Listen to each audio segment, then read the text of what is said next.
तो मेरे दोस्तों, आपका स्वागत है आपके अपने YouTube चैनल प्रीतम एकेडमी परिवार में। मैं हूं सूरज कुमार। तो कैसे हैं आप लोग?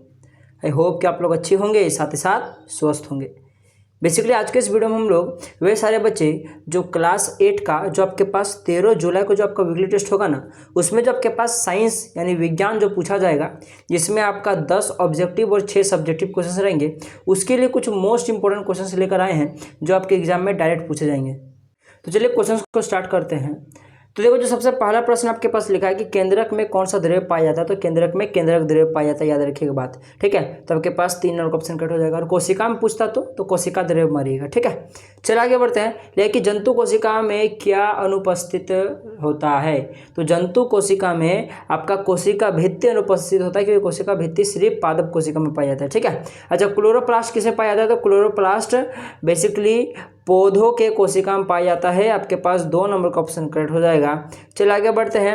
यहाँ पे लिखा हुआ है कि कोशिका में कौन सा भाग कुछ पदार्थों को कोशिका के भीतर तथा बाहर आने जाने की अनुमति देता है, तो वो क्या है, तो भाई साहब उसको हम लोग कोशिका झिल्ली, जिसको हम लोग प्लाज्मा झिल्ली भी बोलते हैं, इसी कहते हैं। ठीक है, और इसी कारण से कोशिका झिल्ली को चयनात्मक पारगमय झिल्ली भी कहा जाता है। इससे रिलेटेड सब्जेक्टिव क्वेश्चंस भी मैं आज की वीडियो में कराऊंगा। ठीक है, तो उसमें आप लोग देखोगे, क्योंकि सब्जेक्टिव और ऑब्जेक्टिव दोनों मिलाकर क्वेश्चंस कर रहे हैं हम लोग। ठीक है, क्योंकि आपका एग्जाम में सब्जेक्टिव ऑब्जेक्टिव दोनों पूछा जाएगा।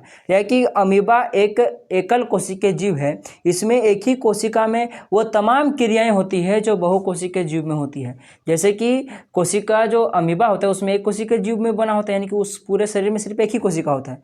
तो अब एक ही कोशिका होने के कारण उस एक ही कोशिका में उसका अंतःग्रहण होता है, यानी भोजन को अंदर ग्रहण करता है, उसी में पाचन भी होता है, अवशोषण एवं उत्सर्जन भी उसी एक ही कोशिका में होता है। इसलिए आपके पास ये सभी क्रियाएं सही हो जाएगा। ठीक है, उसके पास एक ही कोशिका है। अब भाई साहब जीवित रहने के लिए उसको सारी क्रियाएं करनी पड़ेगी। अब करनी पड़ेगी तो उसको एक ही कोशिका में न करना पड़ेगा, तो इसीलिए सभी कोशिका वो एक ही कोशिका में करती है।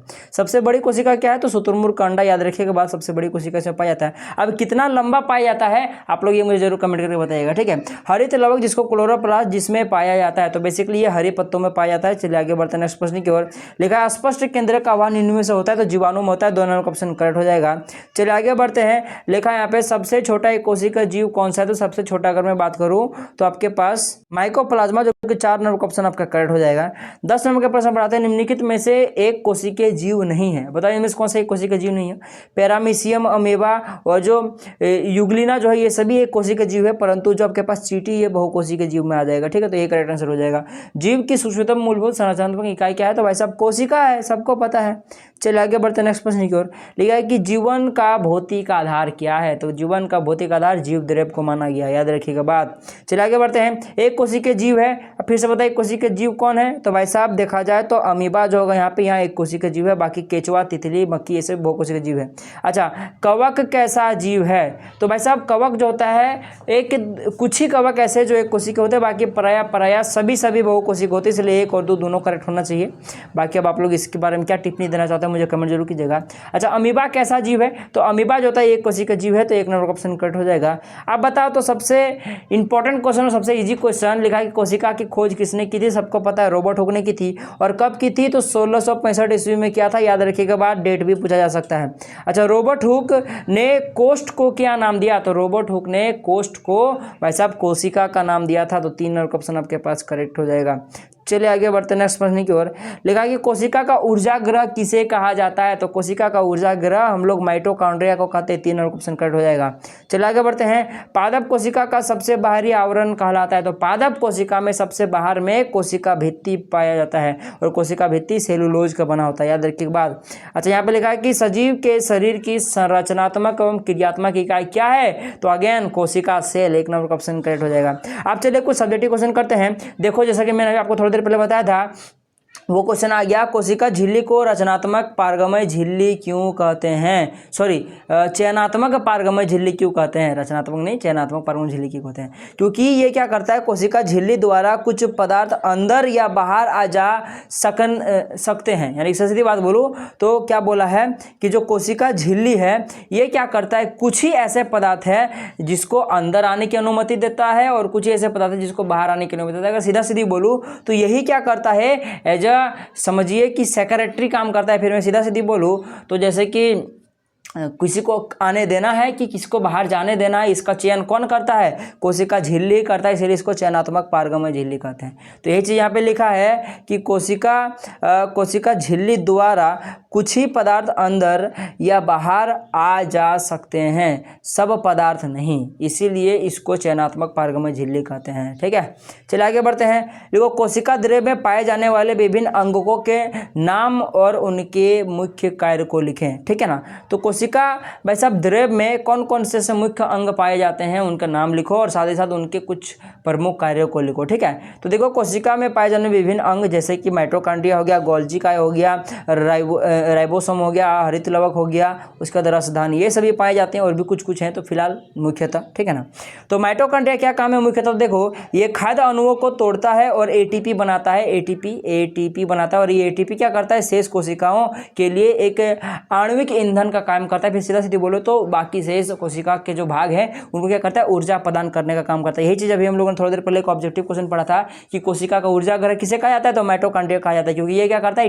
एटीपी के रूप में कोशिका को ऊर्जा प्रदान करता है। तो इसका प्रमुख कार्य समझ में आ गया, मुख्य कार्य क्या है? ऊर्जा बनाने का। ठीक है ना, ऊर्जा देने का। अच्छा, गोल्जी कारण का क्या है? तो देखो, गोल्जी कॉम्प्लेक्स में कोशिका द्वारा संश्लेषित प्रोटीन, कोशिका द्वारा जो संश्लेषित प्रोटीन है वह अन्य पदार्थ को पुटिकाओं के रूप में पैकिंग करता है। किसके रूप में करता है? पुटिकाओं के रूप में पैकिंग करता है। और ये पुटिकाएं क्या होती है कि गंतव्य स्थान, यानी कि जिसको इस पुटिकाओं को जहां पहुंचना होता है, जहां जरूरत होता है, उस स्थान पर क्या करता है? उस स्थान पर पहुंचा देने का कार्य करता है गोल्जी यूनिट। ठीक है, और ये यदि कोई पदार्थ कोशिका से बाहर स्रावित होता है, अगर मान लो कि कोई पदार्थ ऐसा जो कोशिका से बाहर लीक हो रहा है या स्रावित हो रहा है, तो उस पदार्थ वाली पुटिका जैसे कोशिका झिल्ली के माध्यम से बाहर निकलवा देता है। तो कोशिका झिल्ली के माध्यम से क्या करता है? ये उसको बाहर निकलवा देता है। इस कारण गोल्जीकरण को हम कोशिका के अणुओं का आयात प्रबंधक भी कहते हैं। तो आयात प्रबंधन किसको कहा जाता है?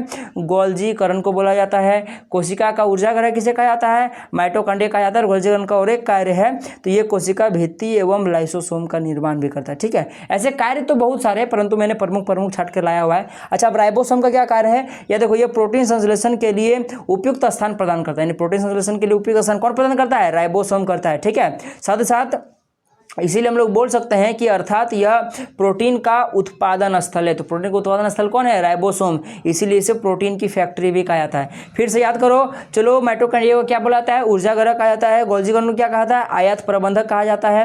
किसको? माना आयात करने का भाई साहब चालक, जैसे कि आयात करने का हमारे लिए क्या वाहन है, उसी प्रकार से वाहन का काम कौन करता है? गोल्जीकरण। ठीक है ना, और उसी प्रकार से राइबोसोम को क्या कहा जाता है? इसको प्रोटीन की फैक्ट्री कहा जाता है। ठीक है, चलिए अब हरित लवक की बात करते हैं। तो जाहिर सी बात है, हरित लवक पौधों का जो प्रकाश संश्लेषण कराता है, कौन? हरित लवक कराता है और भोजन बनाता है। इसी कारण से क्या कहता है, जो चूंकि वो प्रकाश संश्लेषण करता है इसलिए भोजन भी बनाता है, इसलिए हरित लवक क्या कहा जाता है? को पादप कोशिका की रसोई घर कहा जाता है। रसोई घर किसको कहा जाता है? पादप कोशिकाओं का। तो भाई साहब हरित लवक को कहा जाता है। ठीक है, अब उसी प्रकार से राजधानी पर आते हैं। तो जंतु कोशिका में यह जल संतुलन का कार्य करता है। जल संतुलन को क्या करता है? जंतु कोशिका में यह बनाए रखता है। साथ ही साथ कोशिका रस में मौजूद विभिन्न पदार्थों को कोशिका द्रव्य से अलग रखती है। ठीक है ना, अलग रखने का कार्य करता है कोशिका द्रव्य को। ठीक है ना, कोशिका द्रव्य से विभिन्न रासायनिक पदार्थों को। और साथ ही साथ कुछ एक कोशिकीय जीवों में विशिष्ट रसधानियां, देखो, कुछ ऐसे एक कोशिका जीव है जिसमें कुछ अलग टाइप के कुछ विशिष्ट टाइप के रसधानियां पाई जाती है, जो क्या करता है? अपशिष्ट पदार्थों को शरीर से बाहर निकालने में भी मदद करती है। याद रखिएगा बात। ठीक है ना, पादप कोशिका में यह स्फीति एवं कठोरता प्रदान करती है। साथ साथ पादप कोशिका में स्फीति का, यानी कि कुछ मोशंस होता है जिसको हम लोग स्फीति बोलते हैं। ठीक है ना, तथा कठोरता प्रदान करने का कार्य करता है। ठीक है ना, तो समझ में आ गया सबका काम। फिर से सुन लो, हरित लवक को क्या कहा जाता है? ये बेसिकली इसको पादप कोशिका का रसोई घर कहा जाता है। चलिए आगे बढ़ते हैं, राइबोसोम को क्या कहा जाता है? इसको प्रोटीन की फैक्ट्री कहा जाता है। चलिए आगे बढ़ते हैं, गोल्जीकरण क्या कहते हैं? इसको आयात प्रबंधक भी कहा जाता है। साथ साथ माइटोकॉन्ड्रिया क्या कहता है? इसको कोशिका का ऊर्जा ग्रह भी कहा जाता है। ठीक है ना, ये एटीपी के रूप में ऊर्जा प्रदान करता है। चलिए आगे बढ़ते हैं नेक्स्ट प्रश्न की ओर। यहाँ पे लिखा है कि कोशिका झिल्ली तथा कोशिका भित्ति में अंतर है। तो सबसे पहले मैंने कोशिका भित्ति लिखा हुआ है, इधर कोशिका झिल्ली लिखा हुआ है। तो कोशिका भित्ति में क्या, देख लो, केवल पौधों की कोशिका में पाई जाती है। ये कोशिका भित्ति सिर्फ पौधों की कोशिका में पाई जाती है जो कि सेलुलोज की बनी होती है,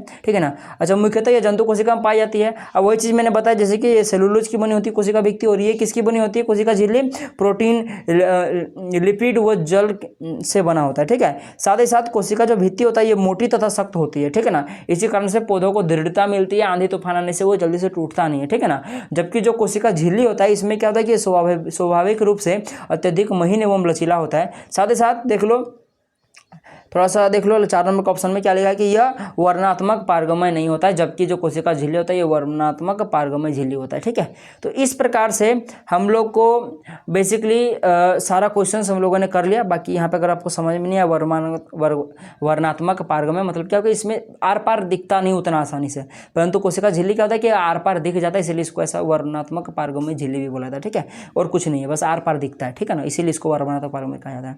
तो इस प्रकार से मैंने आपको कुछ मोस्ट इंपॉर्टेंट सब्जेक्टिव और ऑब्जेक्टिव क्वेश्चंस करा दिया। हाँ, ये मैं बात मानता हूँ कि इससे पहले वाला जो वीकली टेस्ट हुआ उसमें पता नहीं कौन जो क्वेश्चन सेट किया था, शायद पी के सेट किया था, क्योंकि आप लोग क्लास 9 में चले गए हो ना, लेकिन फिर भी क्लास 8 का क्वेश्चन डाल दिया था। ये तो बहुत गलत बात है, ठीक है, ऐसा नहीं करना चाहिए था। परंतु भाई साहब, आप भगवान जाने ऐसा क्यों कर रहे हो, जबकि जो सिलेबस दिया सिलेबस के आधार पर तो पूछ ही नहीं रहा है, तो मैं क्या कर सकता हूँ बताओ। बाकी भाई साहब इस बार थोड़ा चांसेस है कि भाई साहब इस बार 9 के हिसाब से पूछे, वरना भाई साहब अब क्या बोलो हो सकता है। अब जो क्वेश्चन बनेगा ये बेसिकली धनबाद में रेडी होगा। कहाँ होगा क्वेश्चन, धनबाद में रेडी होगा। अब धनबाद में रेडी होगा तो शायद हो सकता है कि इस बार क्वेश्चन अच्छा रेडी कर दें, ठीक है। तो चलिए, इसके बाद बेसिकली मैं आपको और 1 या 2 वीडियो बना के दूंगा क्लास 8 का, बस उतना देख के जाना है आपको। अगर क्वेश्चन सही रहा तो आपको सारा क्वेश्चन भेज जाएगा, टेंशन लेना आपको, ठीक है। तो चलिए मिलेंगे अगले वीडियो में, तब तक के लिए जय हिंद, जय भारत और आपका दिन शुभ हो।